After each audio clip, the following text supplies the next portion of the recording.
para complementar, ¿no?, lo que decía Nico, yo tengo una visión ligeramente distinta. Porque creo que lo que hay que subrayar, el estrés aquí, no es tanto la frontera como el concepto de soberanía. Yo, evidentemente estoy de acuerdo contigo, es un complemento, ¿no? Yo creo que lo que hay que, digamos, reforzar en este tipo de conflictos no es tanto como en el pasado, que haya un conflicto sobre a quién pertenece, o sea, dónde mover la frontera.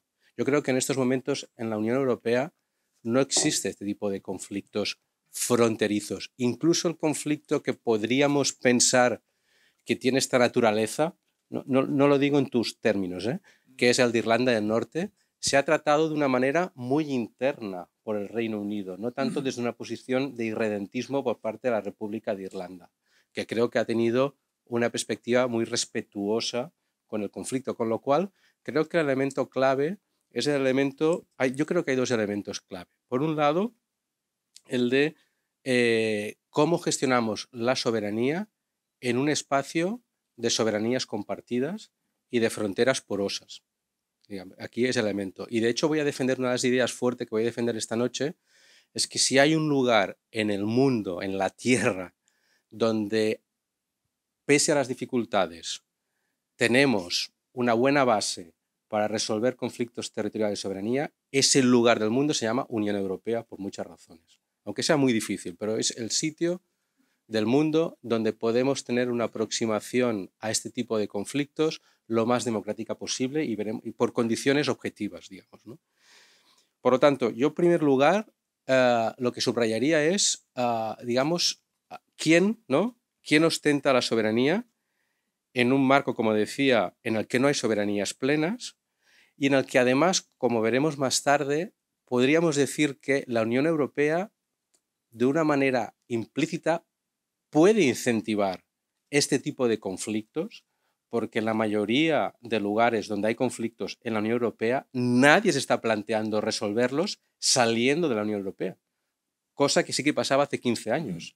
Es decir, hace 15 años yo estuve en Barcelona, mis ejemplos van a ser ejemplos de Cataluña, que es donde me siento seguro para poder aportar alguna cosa, y recuerdo que cuando se hizo, se preparaba el referéndum no oficial y popular, los primeros referéndums sobre la independencia que generó el movimiento social, en una facultad de economía llena de personas, en la Universidad de Barcelona, el debate fue qué tipo de pregunta había que incluir en la papeleta, porque no había una pregunta para todos, cada municipio podía establecer su pregunta, y la cuestión clave era los que defendían ¿usted desea la independencia en la Unión Europea? Y los que defendían, no, la independencia implica poder salir o en todo caso decidir. Y la posición minoritaria, digamos, y en ese momento diría que se queda derrotada socialmente la postura de que este tipo de conflictos pueden resolverse saliendo de la Unión Europea. Yo creo que a nivel social solo la extrema izquierda y la extrema derecha, por decirlo de alguna manera, están defendiendo este tipo de cuestiones. Con lo cual, estamos hablando de conflictos de soberanía que tienen que resolverse, al menos Europa, con unas reglas del juego y en un ámbito muy particular, con soberanías compartidas y fronteras porosas, ¿no? Segunda cosa, para no alargarme. Estoy de acuerdo en el que hay un conflicto en la definición del conflicto, pero yo creo que como académico tendríamos que intentar superar, porque, digamos, en los juegos de palabra hay un interés político también, ¿no?, en liar las cosas. Entonces, lo digo porque efectivamente es difícil resolver estos conflictos sin un reconocimiento del hecho nacional que nos ampara en un Estado. Es decir, es muy difícil resolver un conflicto si no hay reconocimiento. Y ese es un primer paso, un reconocimiento de que existen naciones que no se identifican con los Estados y que no son Estados. Es el ABC en esta sala probablemente, pero es muy difícil, primero, de entender en ciertos marcos mentales. Yo tengo muchos estudiantes extranjeros que cuando les digo que Estado y nación no es lo mismo, pues la respuesta obvia es Naciones Unidas. hay estados, se llaman Naciones Unidas, pues son sinónimos. Y en esta sinonimia tenemos una dificultad importante para percibir el problema. Pero además hay un otro elemento, y es que si no se reconoce la existencia de esta nación, este tipo de conflictos que surgen de unas reivindicaciones muy concretas son tratadas como como una anormalidad. Son tratadas como, si me permitís la distancia o el paralelismo, se abordan como, imaginaros que estuviéramos hablando del reconocimiento, yo sé que es otro ámbito, pero de la diversidad de orientaciones sexuales, y que alguien quisiera resolver esas demandas, ¿no?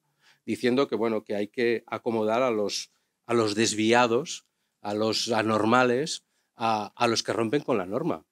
Lo primero que reivindican estos movimientos es justamente un reconocimiento de la diferencia y de la diversidad para poder abordar el conflicto.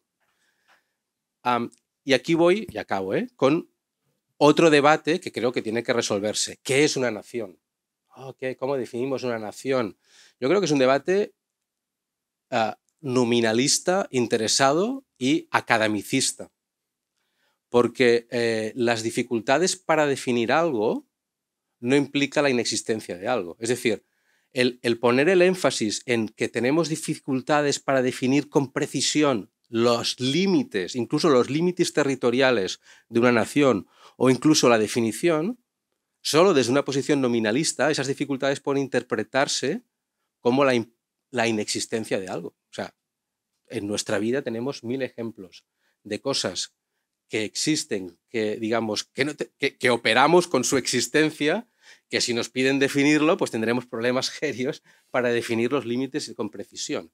Pero porque ese debate nominalista es, digamos, es ampliado, es reforzado por un interés político por negar la existencia de unas realidades que quieren ser tratadas como anormalidades, no como, digamos, sujetos políticos. Entonces, por lo tanto, yo aquí diría, importante subrayar la importancia de un ecosistema muy particular en el mundo, que es la Unión Europea.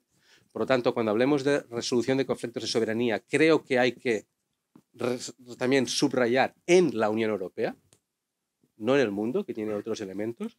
Y repito, la necesidad de un reconocimiento que no sea, digamos, dificultado, o que no sea, digamos,